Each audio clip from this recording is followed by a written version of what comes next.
The sun cast long shadows across the dusty main street of Kingman, Arizona, when Delia James stepped off the stagecoach in the late summer of 1885.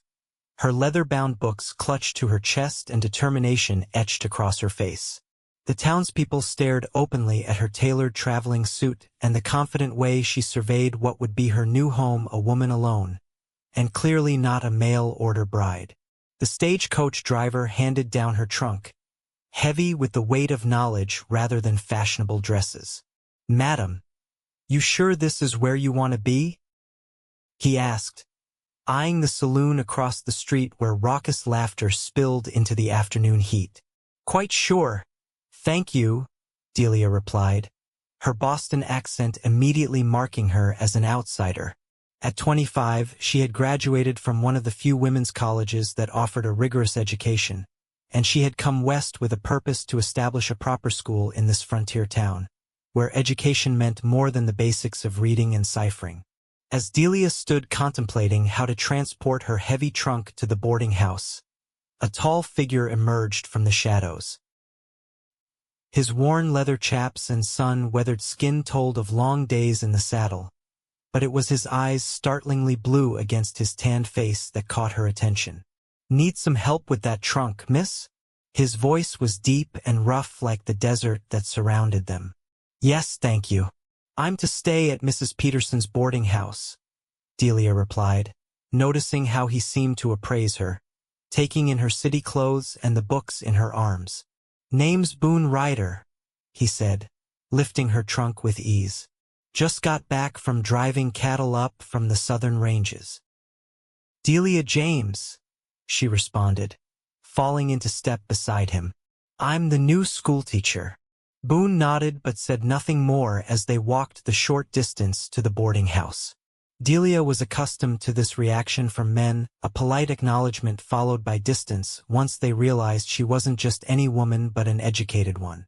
The boarding house was a two-story structure, painted white though the desert dust had dulled it to a pale cream.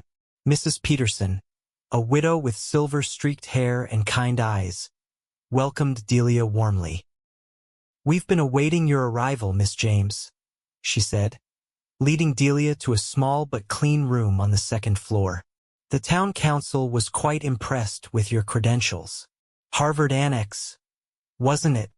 "Yes, though they now call it the Society for the Collegiate Instruction of Women," Delia replied, unable to keep the pride from her voice. "I specialized in literature and natural sciences." Boone, who had followed with her trunk, raised an eyebrow at this. "Natural sciences? Like plants and such?"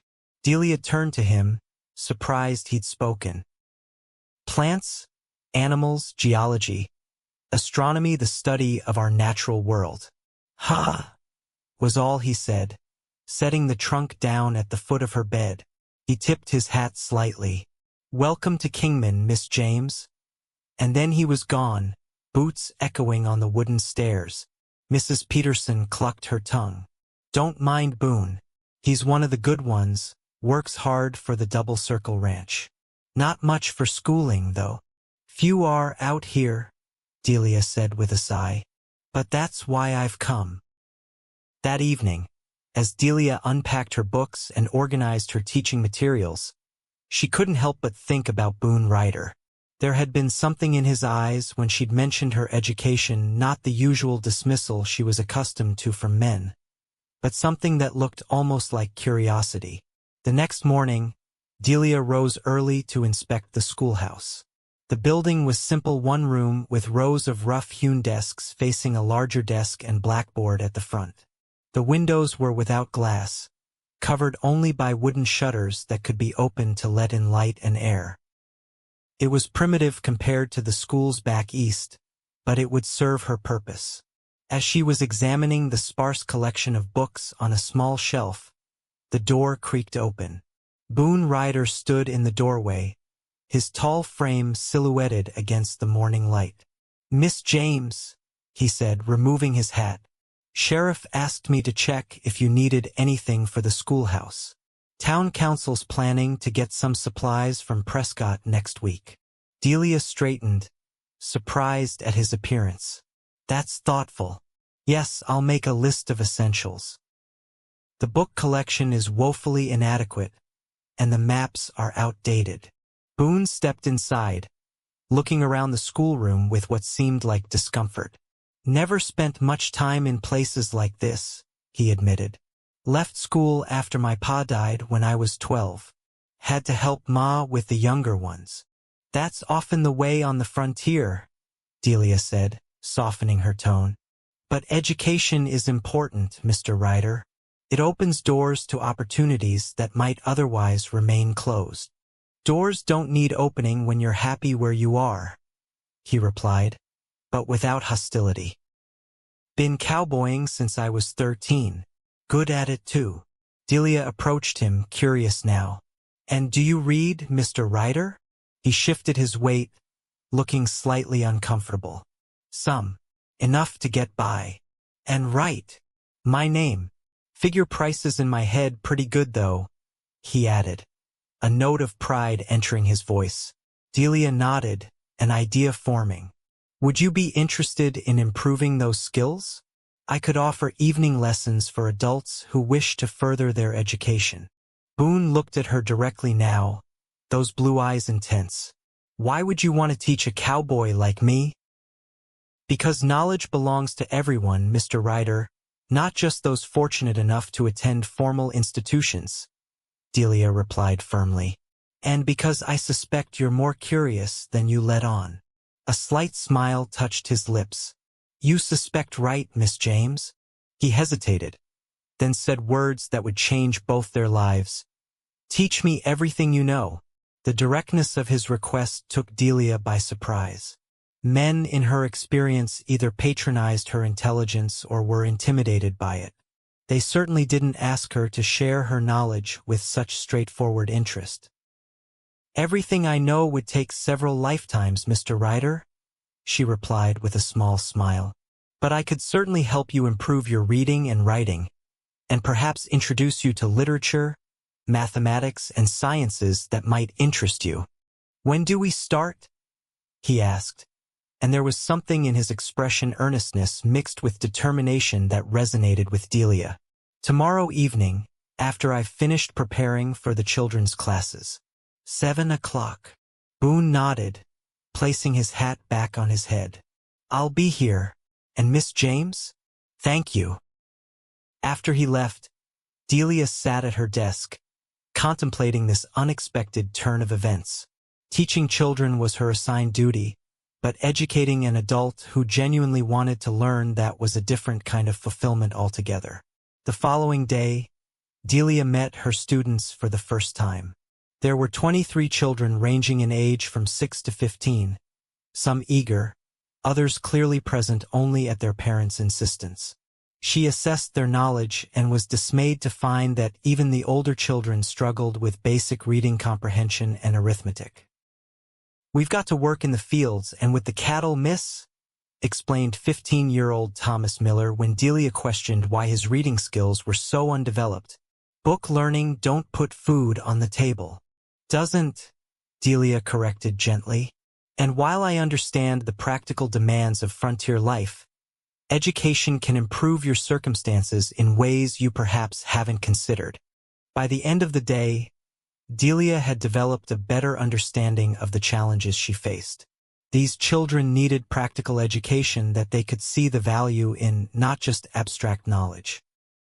As the children filed out, Delia began preparing for her evening session with Boone. She selected several books of varying difficulty and prepared some writing exercises. Precisely at 7, the door opened and Boone entered, having exchanged his work clothes for a clean, if worn, shirt and trousers. Evening, Miss James, he said, hat in hand. Hope I'm not late. Perfect timing, Mr. Ryder, she responded, gesturing to a desk at the front of the room. It was too small for him, but he folded himself into it without complaint. Now, I'd like to assess your current reading level, if I may, Delia said, handing him a simple text. Please read this aloud. Boone took the book, his large, calloused hands looking out of place against the delicate pages. He began to read, haltingly at first, then with more confidence. His reading was basic but better than Delia had expected. "Very good," she praised when he finished. "Now, let's try something a bit more challenging." For the next hour, Delia worked with Boone on reading comprehension and basic writing exercises. He was a quick study, clearly intelligent despite his lack of formal education. What impressed her most was his eagerness to learn. There was no shame or defensiveness about his educational gaps, just a genuine desire to fill them. "You're a natural student, Mr. Ryder," Delia remarked as they concluded the lesson. "Had a good teacher tonight," he replied with that slight smile that seemed to transform his weather-beaten face. "Will you be offering these sessions to others as well?" Delia nodded. "I've posted notices about adult education classes, but you're my first pupil. Perhaps word will spread. I'll mention it to some of the boys at the ranch," Boone offered. "Some of them might be interested, though they'd never admit it first off." As Boone gathered his things to leave, he paused. "Miss James, some of us are riding out tomorrow to check the western grazing lands. There's a canyon out there with ancient drawings on the walls. Indian art from long ago. Thought you might want to see it, being interested in natural sciences and all." The invitation surprised Delia. "That sounds fascinating, but would it be proper? A single woman riding out with cowboys?" "Mrs. Peterson could come along as chaperone," Boone suggested quickly. "And Sheriff Davis's wife was mentioning wanting to see the canyon too. We could make it a proper outing." Delia considered the proposal. It would be an educational opportunity, and she was curious about the indigenous art. Plus, it would allow her to better understand the environment her students lived in. "I would like that very much, Mr. Ryder. Thank you for thinking of me." The next day's expedition included not just Delia, Mrs. Peterson, and Mrs. Davis, but also the sheriff himself and 3 other cowboys from Boone's ranch. They rode out early, before the worst heat of the day set in. Delia, who had some experience riding in Boston's parks but never across open country, found herself grateful for the gentle mare Boone had secured for her. "She's called Daisy," Boone explained as he helped Delia mount. "Steady as they come, won't give you any trouble." The landscape around Kingman was beautiful in its stark, rugged way, so different from the lush greenery of Massachusetts. Boone rode alongside Delia, pointing out various plants and their uses, knowledge he'd gained from both old-timers and the local Hualapai people. "That there's creosote bush," he said, indicating a scrubby plant with small yellow flowers. "Indians use it for medicine. Tea from it helps with colds, they say." Delia listened attentively, impressed by his practical knowledge. "You know quite a bit about botany, Mr. Ryder, even if you don't call it by that name." "Just picked things up over the years," he replied modestly. "Need to know what's poisonous to cattle and what's not, what can help if you're injured far from town." The canyon, when they reached it, took Delia's breath away. Towering red rock walls were adorned with paintings and carvings, human figures, animals, symbols whose meanings were lost to time. Delia dismounted eagerly, approaching the ancient art with reverence. "These are petroglyphs," she explained to the group, recalling her anthropology studies. "Some may be thousands of years old, created by the ancestors of today's indigenous peoples." "How do you know all this?" asked one of the cowboys, a young man named Eddie. "I studied anthropology, the science of human cultures, at college," Delia replied, tracing the air near a figure without touching the rock. "These images tell stories, record events, perhaps even track astronomical phenomena." Boone watched her with evident admiration. "See, Eddie? This is why schooling matters. Miss James can look at these marks and see history, while we just see pictures." "You sell yourself short, Mr. Ryder," Delia said, turning to him. "Your knowledge of this land and its plants is every bit as valuable as my academic learning." As the group ate their packed lunch in the shadow of the canyon walls, Delia found herself seated next to Boone, slightly apart from the others. "Thank you for suggesting this excursion," she said quietly. "It's been most illuminating. Wanted you to see that there's learning to be had out here too, not just in books," Boone replied, his voice equally low. "Different kind, maybe, but just as real." Delia nodded thoughtfully. "I'm beginning to understand that. Perhaps we could combine these forms of knowledge in my teaching practical applications alongside theoretical concepts. The kids would take to that better," Boone agreed. "Show them how figuring can help them calculate cattle prices, or how reading lets them understand contracts so they don't get cheated. Mr. Ryder, I believe you have a natural talent for education yourself," Delia said with a smile. "Would you consider speaking to my older students about ranching? It might help them see the practical value in their studies." Boone looked surprised at the suggestion. "Me? Teach? Why not? You clearly have knowledge worth sharing." He considered this, then nodded slowly. "I could do that, I suppose, if you think it would help." The ride back to town was companionable, with Delia and Boone continuing their conversation about educational approaches. By the time they reached Kingman, Delia had gained not only a new perspective on frontier education but also a deeper appreciation for Boone Ryder himself. Over the following weeks, a routine developed. Delia taught the children during the day and Boone in the evenings. True to his word, Boone had spoken to the other ranch hands, and now 3 more cowboys joined their sessions, along with the blacksmith's daughter who wanted to improve her mathematics, and surprisingly, the saloon owner who had always regretted his limited education. Boone progressed faster than the others, devouring books that Delia lent him with an almost insatiable appetite for knowledge. They moved from basic literacy to history, mathematics, and Delia's beloved natural sciences. She found teaching him deeply satisfying. His questions were thoughtful, his insights often surprising. One evening in late September, after the others had left, Boone lingered. "Miss James, I've been thinking about what you said about the stars last time." Delia, who had been discussing basic astronomy, looked up with interest. "Yes, there's a hill just outside town where you can see the whole sky, clear as anything. Would you?" He hesitated, then continued more confidently. "Would you consider an astronomy lesson out there? Proper, of course, with Mrs. Peterson along." The invitation sent an unexpected flutter through Delia's chest. "That sounds wonderful, Mr. Ryder. When did you have in mind? Tomorrow night? The moon won't be too bright, so the stars will show better." And so, the following evening found Delia, Mrs. Peterson, and Boone on a small hill overlooking Kingman.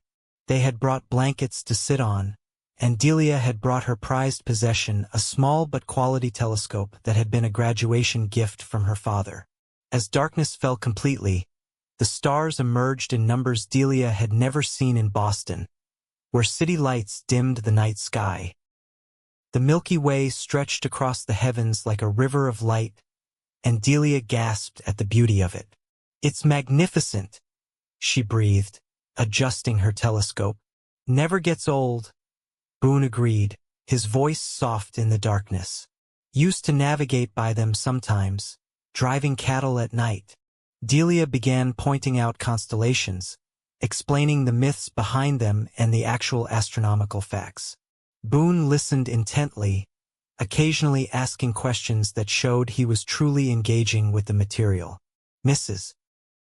Peterson, bundled in a heavy shawl despite the mild evening, eventually announced, "I'm going to wait in the wagon, dears. These old bones aren't meant for sitting on the ground."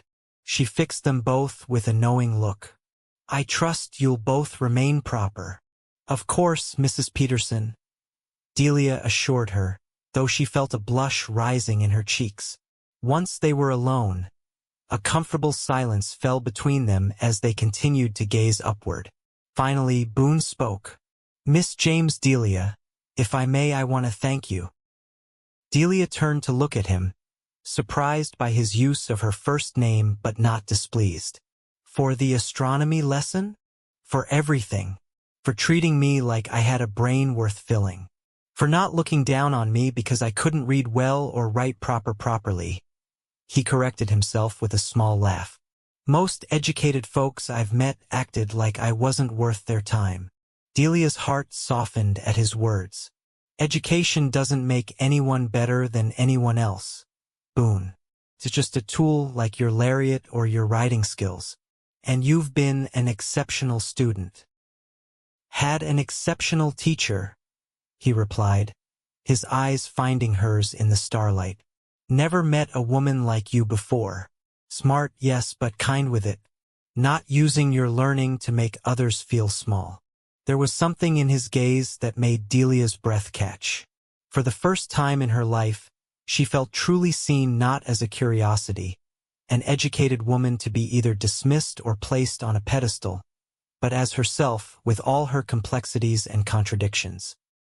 I should set up the telescope again, she said softly, breaking the moment before it could deepen into something she wasn't prepared for. Venus should be visible now.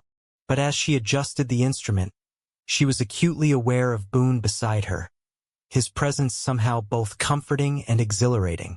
When their hands accidentally brushed as she showed him how to focus the telescope, the contact sent a jolt through her that had nothing to do with astronomy and everything to do with the growing feelings she could no longer deny. As autumn progressed, Delia's reputation in Kingman grew.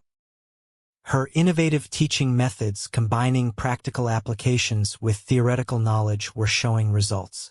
Children who had previously resisted education now engaged enthusiastically when they understood how it connected to their daily lives. Her adult education classes expanded too, with 15 regular attendees, including several women eager to improve their own prospects. Boone had indeed spoken to her older students about ranching, explaining how mathematics helped determine fair cattle prices and how reading contracts carefully protected their interests. The children had been captivated by this tall, serious cowboy explaining the practical value of education. Afterward, Delia had thanked him warmly, and something in their relationship had shifted. They had become colleagues of sorts, each respecting the other's knowledge and approach. Their friendship deepened through shared interests and regular discussions that ranged far beyond their lessons. Delia found herself looking forward to their conversations more than anything else in her day. Boone, for his part, often brought her interesting specimens from his rides: unusual rocks, pressed wildflowers, once even a perfectly preserved snake skin, knowing her scientific curiosity would be piqued. The town noticed their growing closeness. Some approved the educated Easterner helping to refine a good, hard-working local man. Others were less charitable in their assessment, wondering what a woman like Delia could possibly see in a barely literate cowboy. When such whispers reached Delia's ears, they filled her with indignation. These people couldn't see what she did: Boone's natural intelligence, his quiet dignity, his genuine desire to learn and grow. One crisp October evening, Delia was returning to the boarding house after visiting a student's home when she heard angry voices from the saloon. Normally she would have hurried past, but she distinctly heard Boone's name among the raised voices, followed by harsh laughter. Against her better judgment, she paused near the batwing doors, just out of sight. Ryder thinks he's something now with his books and fancy words, a slurred voice was saying. Follerin' that schoolteacher around like a trained pup. She's just using him, another voice replied. Probably laughs about him with her fancy Eastern friends in them letters she writes. Nah, he's the one with designs, trying to better himself to catch a lady above his station. As if book learning could change what he is, just a cowpuncher with dirt under his nails. Delia's hands clenched into fists at her sides, anger rushing through her. She was about to move on when she heard Boone's voice, calm but with an edge of steel. You gentlemen discussing my educational pursuits? There was a moment of silence, then nervous laughter. "No offense, Ryder," said one of the earlier speakers. "Just wondering why a man like you suddenly needs book learning." "A man like me?" Boone's voice remained even. "And what kind would that be?" "You know, a working man. Cowboy. Not like you need poetry out on the range." "Maybe I just want to better myself," Boone replied. "Or maybe I recognize that the world's changing, and a man needs more than just writing skills to get ahead these days." "Or maybe you're sweet on the schoolteacher." Another voice chimed in, followed by coarse laughter. "Trying to impress her with big words." There was a scrape of a chair, then silence. When Boone spoke again, his voice was quieter but somehow more menacing for it. "Miss James is a lady deserving of respect. I won't hear her name in your mouths again. Understood?" Delia didn't wait to hear more. She hurried away, her mind churning. Boone had defended her honor, but more importantly, he defended his own right to education without apology or shame. Pride swelled in her chest, pride in him and in what they'd accomplished together. The next evening, Boone didn't come to the adult education class. Nor did he appear the following night. Concerned, Delia asked the sheriff if he knew of Boone's whereabouts. Ryder and some of the boys from Double Circle had to drive a herd down to Tucson, Sheriff Davis explained. Unexpected sale came up. Probably be gone a week or more. Delia tried to hide her disappointment. "I see. Thank you, Sheriff." "Miss James," the sheriff said as she turned to leave. "Folks have noticed you spending time with Ryder." Delia stiffened. "Mr. Ryder is my student, and occasionally my colleague in educational matters." Sheriff Davis held up a placating hand. "No need to get defensive. Boone's a good man. One of the best. Just different worlds is all I'm saying." "Perhaps those worlds aren't as different as people think," Delia replied, meeting his gaze steadily. The sheriff studied her for a moment, then nodded slowly. "Maybe you're right at that." The days without Boone dragged by with unexpected loneliness. Delia threw herself into her teaching, developing new curriculum ideas and planning a small library for the town. She wrote long letters to her former professors, requesting donated books and educational materials.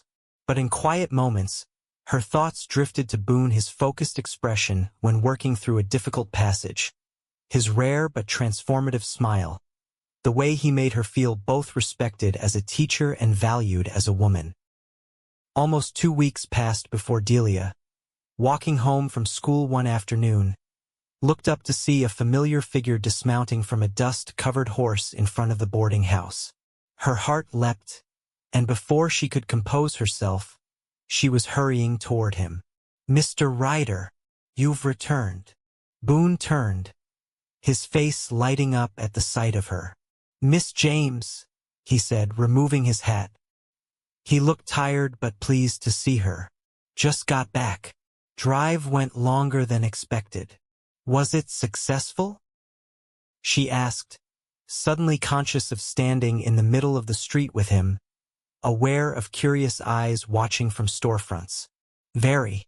Got a good price for the cattle." He hesitated, then added more quietly, "Missed our lessons." The simple admission warmed her. "As did I. Your fellow students have been asking about you." "Just them asking?" There was something in his eyes, a question, a hope. Delia felt color rising in her cheeks. "I may have wondered about your welfare myself," she admitted. "The class isn't the same without your insightful questions." Boone's expression softened. "I've been practicing my reading on the trail. One of the boys had a book of poetry. Thought of you whenever I read it." Before Delia could respond to this surprisingly personal revelation, Mrs. Peterson emerged from the boarding house. "Mr. Ryder, welcome back to civilization. You look like you could use a decent meal after all that trail dust. Miss James and I were just about to have supper. Won't you join us?" Boone glanced at Delia, who nodded encouragingly. "That's mighty kind, Mrs. Peterson. Let me just see to my horse and clean up a bit." Over dinner, Boone regaled them with tales from the cattle drive, the beauty of the desert at dawn, an encounter with a mountain lion, the negotiations in Tucson. His natural storytelling ability captivated both women, and Delia found herself imagining him reading stories to children, perhaps even their children someday. The thought came unbidden and startled her with its clarity and rightness. After the meal, Mrs. Peterson tactfully excused herself to visit a friend, leaving Delia and Boone alone in the parlor. A proper setting for conversation, but private enough for honesty. "There's something I've been wanting to ask you," Boone said after a moment of comfortable silence. "Been thinking about it on the trail." "Yes," Delia prompted when he paused. "The town's Harvest Festival is coming up next weekend. Would you do me the honor of attending with me? As my—" He hesitated, then finished with determination, "as my courtship partner." The formal phrasing, clearly rehearsed, touched Delia deeply. This was Boone making his intentions clear, with respect and propriety. "Boone," she said softly, deliberately using his first name, "are you certain? People will talk." "They already do.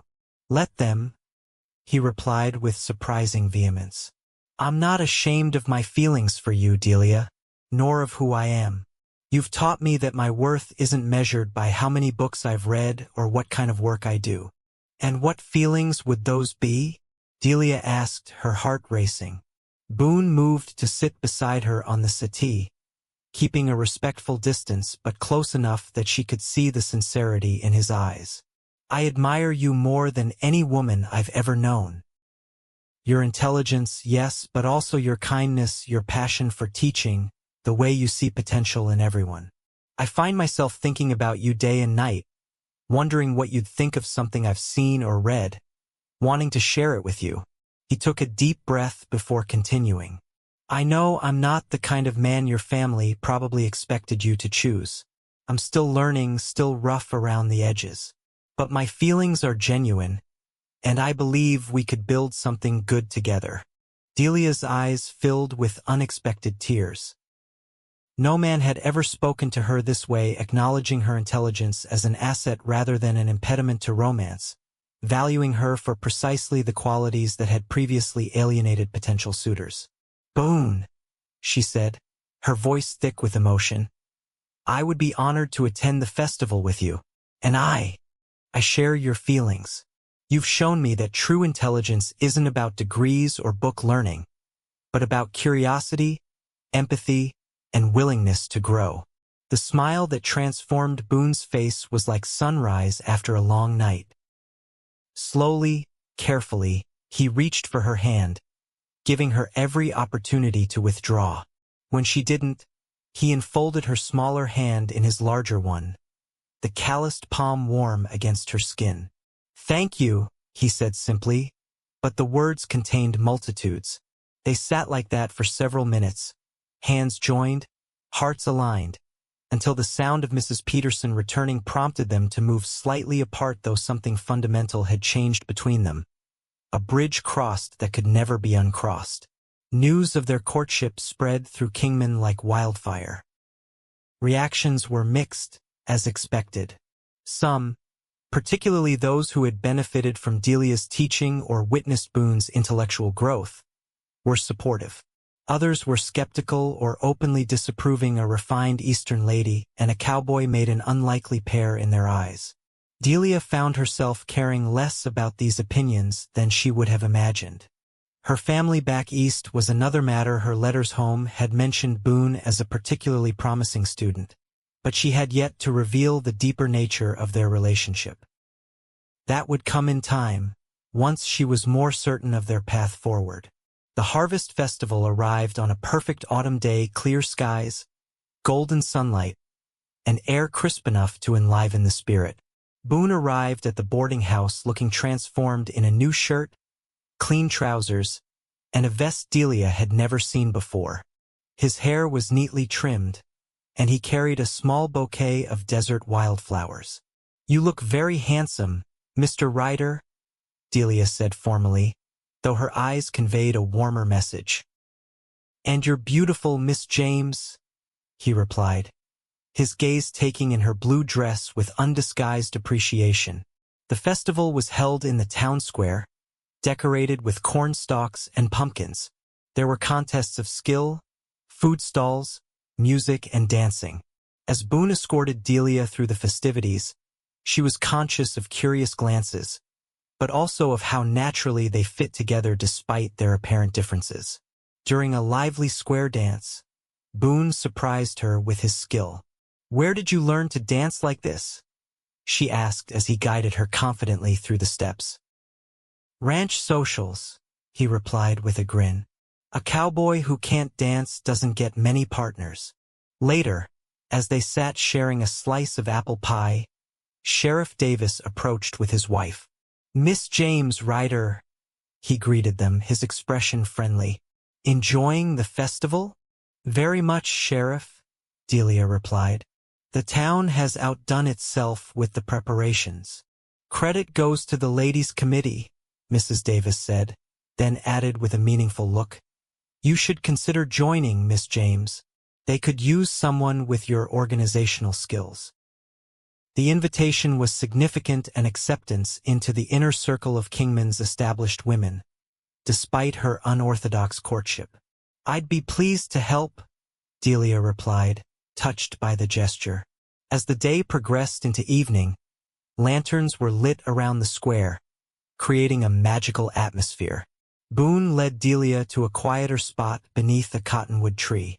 "I have something for you," he said, reaching into his pocket. "Made it myself during night watches on the trail." He handed her a small wooden object, a carved owl, its details remarkably lifelike despite the simple tools he must have used. "You mentioned they symbolize wisdom," he explained. "Thought it fitting." Delia ran her fingers over the carving, moved by the thoughtfulness of the gift. "It's beautiful, Boone. Thank you. There's something else I want to give you," he said, his voice lower now. "If you'll permit me." His meaning was clear in his eyes. Delia nodded, her heart quickening. Slowly, respectfully, Boone leaned forward and pressed his lips to hers, a gentle first kiss that nonetheless contained a promise of deeper passion. When they parted, both slightly breathless, Boone kept his face close to hers. "I'm falling in love with you, Delia James," he whispered. "Have been since you first started teaching me about stars and poetry and making me see the world different." "And I with you, Boone Ryder," she replied, the admission both frightening and liberating. "Though it's not at all what I expected when I came west." His smile in response was tender. Life's best lessons rarely are. As winter approached, Delia and Boone's courtship deepened. Their educational sessions continued, but now they were interspersed with walks along the creek, Sunday afternoon rides to scenic spots, and quiet evenings in Mrs. Peterson's parlor, reading together or simply talking. Delia discovered that Boone had a talent for storytelling, weaving tales of his adventures on cattle drives or remembrances of his childhood on a small farm in Texas. In turn, she shared stories of Boston, her college years, and her dreams for education on the frontier. December brought cooler weather and preparations for Christmas. The schoolhouse took on a festive air as the children created paper decorations and practiced carols for the town's celebration. Delia found herself happier than she'd ever been, despite the occasional letter from her parents expressing concern about her continued stay in such a primitive location. One evening, as snow dusted Kingman for the first time that season, Boone arrived at the boarding house looking unusually serious. "Might we talk privately?" he asked after greeting Mrs. Peterson. In the parlor, with the door appropriately ajar, Boone paced before the fireplace before finally turning to Delia. "I've been offered a position," he said without preamble. "Foreman at the Double Circle. Old Jim's retiring come spring." "Boone, that's wonderful," Delia exclaimed. "You've certainly earned it." He nodded, still serious. It comes with the use of a house, small but sound, on the eastern edge of the ranch property, about 2 miles from town. The implication hung in the air between them. A house, a future. I had planned to wait until I had the position secured before speaking, Boone continued, moving to sit beside her. But now that it's certain, I can't wait any longer. He took her hands in his. Delia, these past months have been the happiest of my life. You've opened my mind to new ideas and my heart to feelings I never thought possible. He reached into his pocket and withdrew a small box. This was my grandmother's, he said, opening it to reveal a simple gold band with a small pearl. Not fancy like Eastern ladies might wear, but given with all my heart. Delia's breath caught as Boone slid from the settee to one knee before her. Delia James, would you do me the honor of becoming my wife? I promise to continue learning from you every day, to support your teaching, to build a life of both mind and heart together. Tears blurred Delia's vision as she looked at this man so different from anyone she had imagined loving, yet so perfectly suited to her in all the ways that truly mattered. Yes, she whispered, then more strongly, yes, Boone Ryder, I will marry you. His face transformed with joy as he slipped the ring onto her finger, then rose to kiss her with a passion that still respected the propriety of their setting. When they finally parted, Delia said, my parents will be shocked. Because I'm a cowboy? Boone asked, a shadow crossing his features. Initially, perhaps, Delia admitted honestly. But they'll come to love you as I do, once they know you. My father always said he wanted a man for me who would value my mind. Not despite it, but because of it. You've more than proven that. I'll write to them myself, Boone said with determination. Show them I'm not completely unlettered. Delia smiled at this. Your writing has improved remarkably, but perhaps we should tell them together in person. I've been thinking it might be nice to visit Boston in the summer, after the school term ends. Would you consider coming with me? Boone looked momentarily daunted by the prospect of meeting her family and navigating Eastern society, but he nodded firmly. If that's what you want, then yes. Might be educational, he added with a smile. Their engagement announcement received a mixed reception in Kingman, much as their courtship had. But there were enough well-wishers, particularly among Delia's students and their parents, to make the couple feel that their union had community support. They set a wedding date for late March, when the worst of winter would be past but before the spring cattle work became too demanding.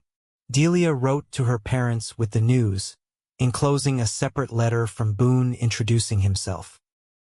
Their response was cautious but not condemning. They would reserve judgment until meeting him in person, but trusted their daughter's intelligence and discernment. The wedding preparations became a community affair. The women of Kingman helped Delia create a simple but elegant white dress. The men of the Double Circle Ranch pitched in to repair and improve the small house that would become the couple's home. Even the children contributed, creating decorations for the church and composing a special song to perform at the ceremony. As the wedding day approached, Delia found herself reflecting on the extraordinary journey that had brought her to this point. She had come to Kingman to teach, never imagining that she would find a partner who would both learn from her and teach her in return. Boone had shown her that education came in many forms, that intelligence manifested in ways beyond books and formal learning, and that love could bridge worlds seemingly far apart. The day before the wedding, Delia was sorting through some books in the schoolhouse when Boone appeared at the door, looking slightly nervous. "Should you be here?" she teased. "Isn't it bad luck to see the bride before the wedding?" "That's just the wedding day itself," he replied with a smile, approaching her desk. "Besides, I wanted to give you something privately, not in front of the whole town tomorrow." He placed a leather-bound book on her desk. It wasn't new, the binding was worn, the pages obviously well thumbed.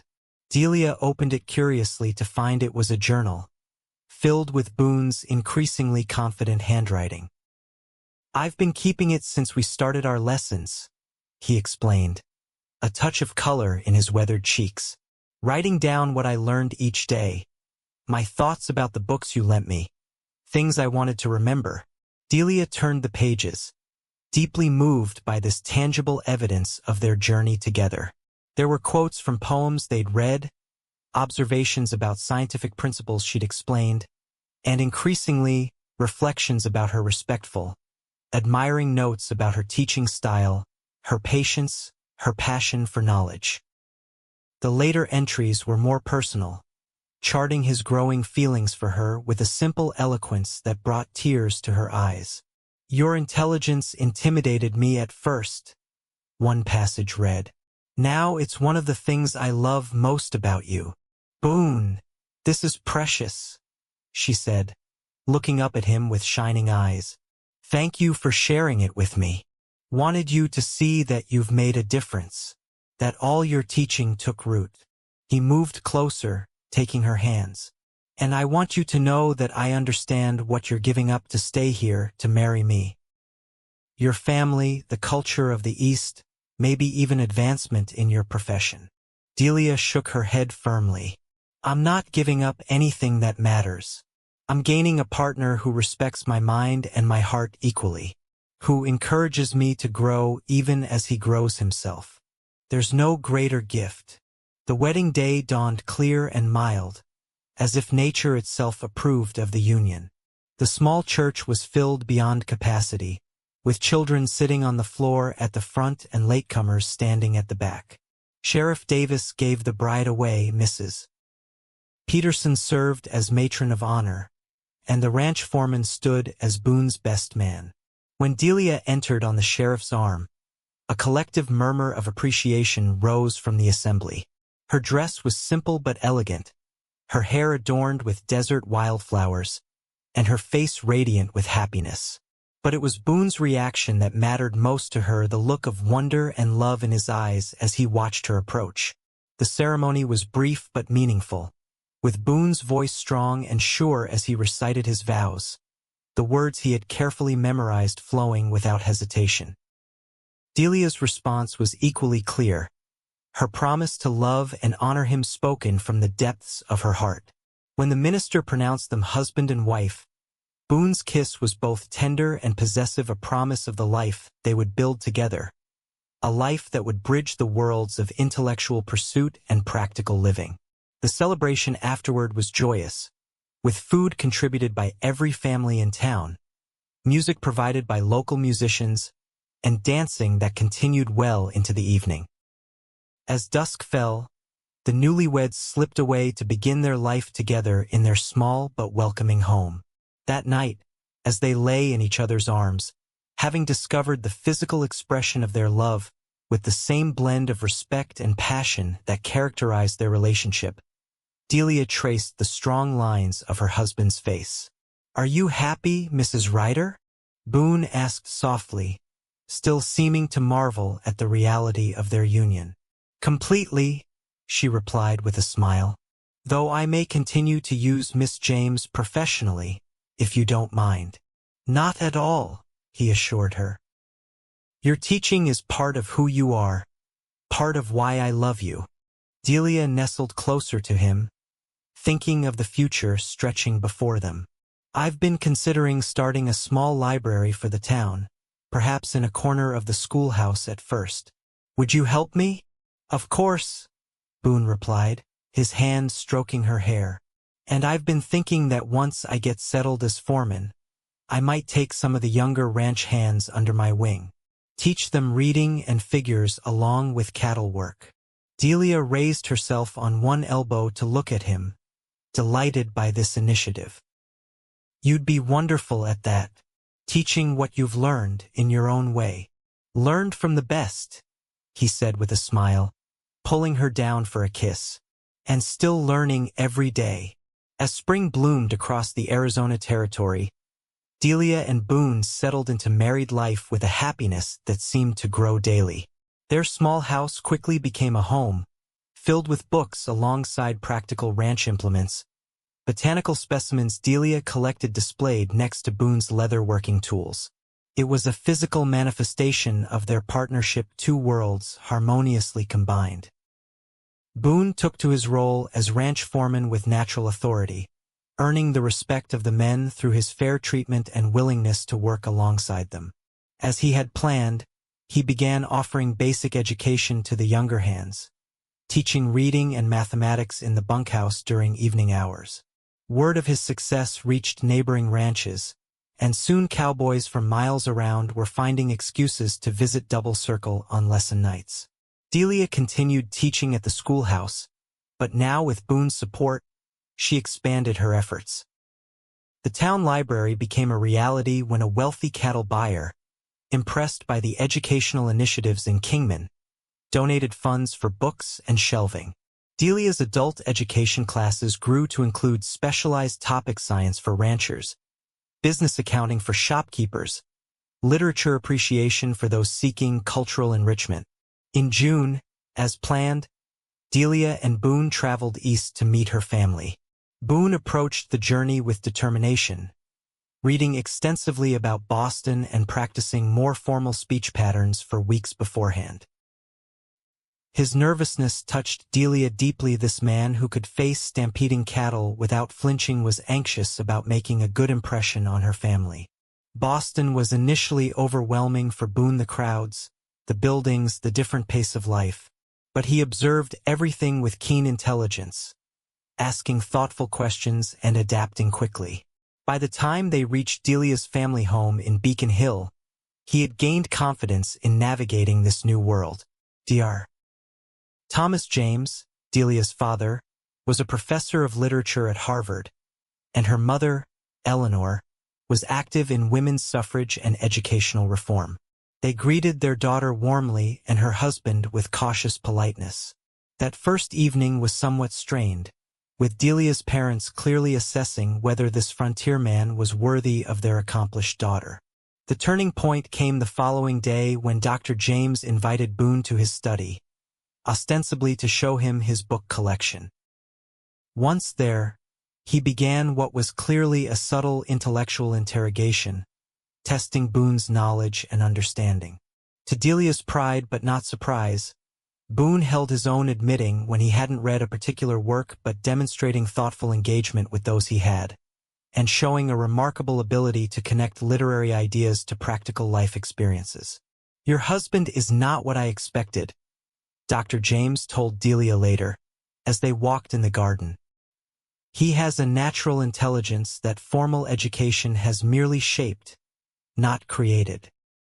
"That's what I've tried to tell you," Delia replied. "His mind is remarkable, Dad, and he values knowledge for its own sake, not just for practical application." Dr. James nodded thoughtfully. "And he clearly adores you. Not just your beauty, though I'm not blind to why a man might be drawn to my daughter on that account, but your mind. I saw how he looked at you when you were discussing that article at dinner. Pride, respect, admiration. As I feel for him," Delia said softly. Her father patted her hand. "Then you found what your mother and I always hoped for you, a true partnership. Even if it came in an unexpected package." By the end of their 2-week stay, Boone had won over not just Delia's parents but her initially snobbish brothers as well. His straightforward manner, authentic interest in their lives, and obvious devotion to Delia eroded their prejudices.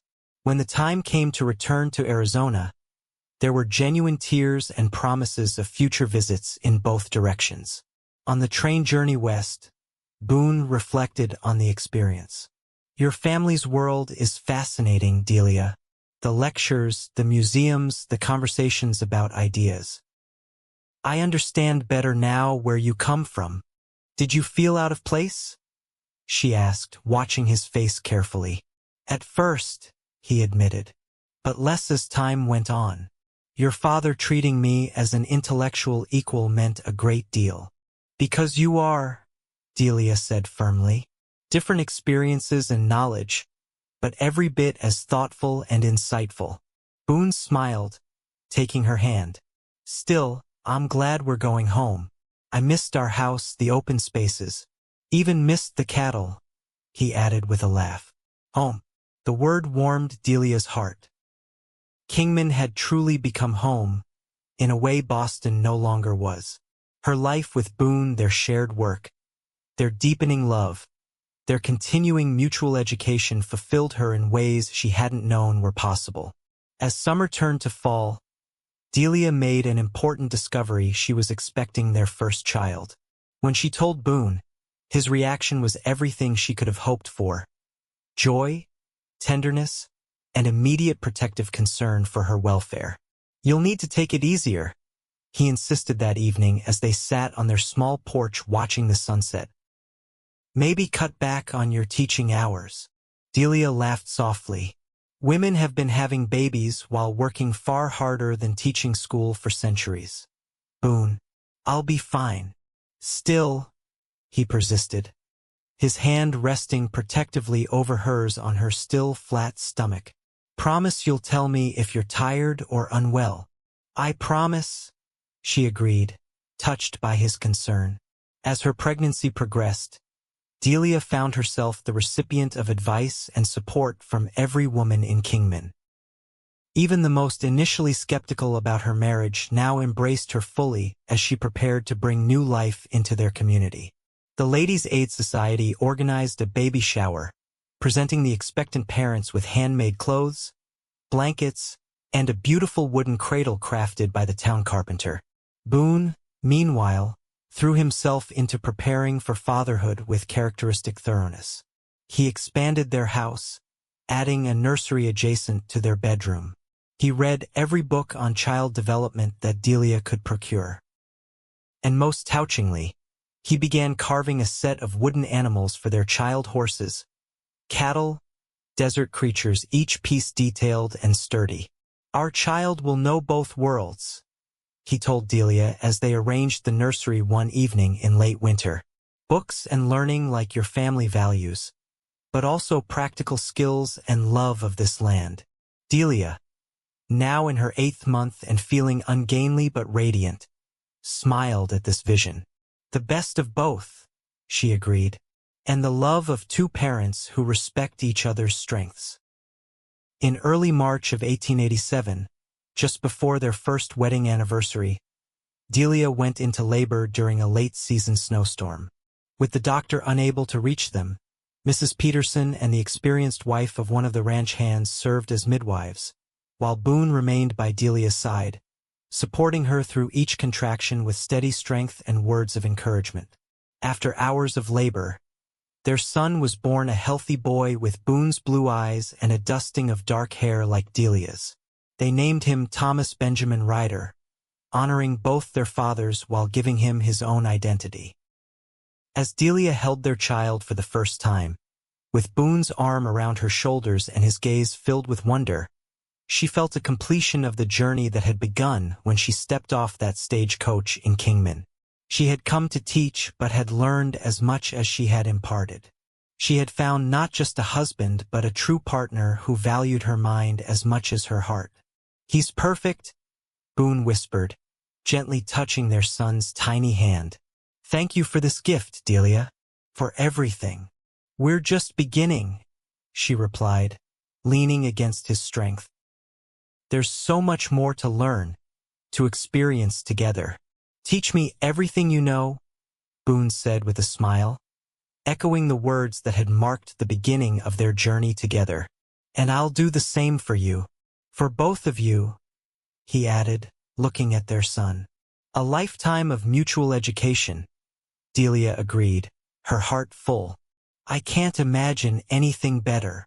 As spring returned to the Arizona territory, the Ryder family established new routines around their infant son. Delia resumed teaching part-time, bringing Thomas with her to the schoolhouse where the older girls delighted in helping care for him. Boone adjusted his work schedule to be home more, often taking the baby with him on ranch business close to home. The sight of the tall foreman with an infant cradled against his chest became a familiar one around Kingman, challenging traditional notions of fatherhood and earning Boone even more respect from the community. The years that followed brought both challenges and joys. The Double Circle Ranch prospered under Boone's management, allowing him to eventually buy a small share in the operation. Delia's educational initiatives expanded, with the town library growing to occupy its own building and her adult education program becoming a model studied by other frontier communities.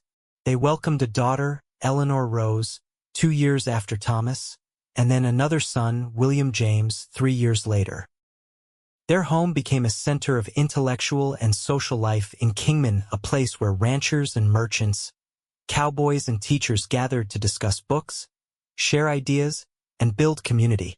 Their children grew up surrounded by both learning and practical skills, equally at home with books and horses. As the children grew, Boone and Delia continued their own mutual education. Boone eventually became a published author, writing articles about sustainable ranching practices for agricultural journals. Delia was appointed to the Territorial Education Board, helping shape policies for Arizona's future statehood. They traveled when possible to Boston to visit her family, to educational conferences where they often presented together on frontier education, and occasionally just for pleasure, exploring the country they both loved. Their love deepened through these years, weathering the inevitable storms of life, droughts that threatened the ranch, illnesses that struck their children, the deaths of parents and old friends. Through it all, they maintained the respect and partnership that had characterized their relationship from the beginning. Each challenge was faced together, each triumph celebrated as a shared achievement. On their 20th wedding anniversary, they returned to the hill where they had once studied the stars together. Now in their 40s, with silver threading Delia's dark hair and deeper lines marking Boone's weathered face, they sat together on a blanket much as they had that night long ago. Did you ever imagine, when you stepped off that stagecoach, that your life would take this turn? Boone asked, his arm around her shoulders as they gazed at the now familiar constellations. Delia laughed softly. Never. I came to teach reading and mathematics to frontier children. I didn't expect to fall in love with a cowboy who would teach me as much as I taught him. And what have I taught you, Professor Ryder? He asked with a teasing smile, using the title she'd earned when the new Arizona Territory Normal School had appointed her to its faculty. Patience, she replied thoughtfully. The value of practical knowledge. That intelligence comes in many forms. That love doesn't require sameness, just mutual respect and willingness to grow together. She turned to face him, the moonlight silvering his features. You taught me that a truly educated person never stops learning, especially from those whose experiences differ from their own. Boone nodded, his expression serious now. And you taught me that I was more than I believed myself to be, that the limitations I accepted weren't real. That a man's worth isn't measured by his formal schooling, but by his capacity for growth, for compassion, for love. He leaned forward to kiss her, the gesture as tender as their first kiss had been, but deepened by the years of shared life between them. When they parted, he kept his forehead against hers. Thank you for seeing potential in that rough cowboy who carried your trunk, for being patient with his slow reading, for believing he could be more. He always was more, Delia whispered. He just needed someone to recognize it, as I needed someone to see beyond my intimidating education to the woman beneath. They sat in comfortable silence then, watching the stars well above them, each reflecting on the extraordinary journey that had brought them together and the life they had built, a life that had bridged seemingly disparate worlds through love, respect, and the shared belief that education, in its broadest sense, was a lifelong endeavor best pursued together. In the town below, lights glowed in windows, including those of the Ryder Academy, the school they had founded together, which combined academic excellence with practical frontier skills. Their oldest son now taught there, having returned from college in the East with his father's love of the land and his mother's passion for education. Their daughter was studying medicine in Boston, supported by her parents' belief that women could excel in any field.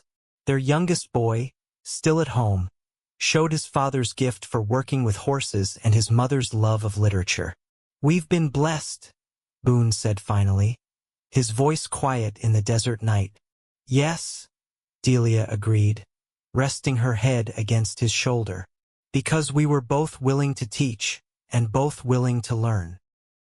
As they gathered their blanket and prepared to return home, Delia thought of that long-ago day when a cowboy had looked at her with genuine interest and said, "Teach me everything you know."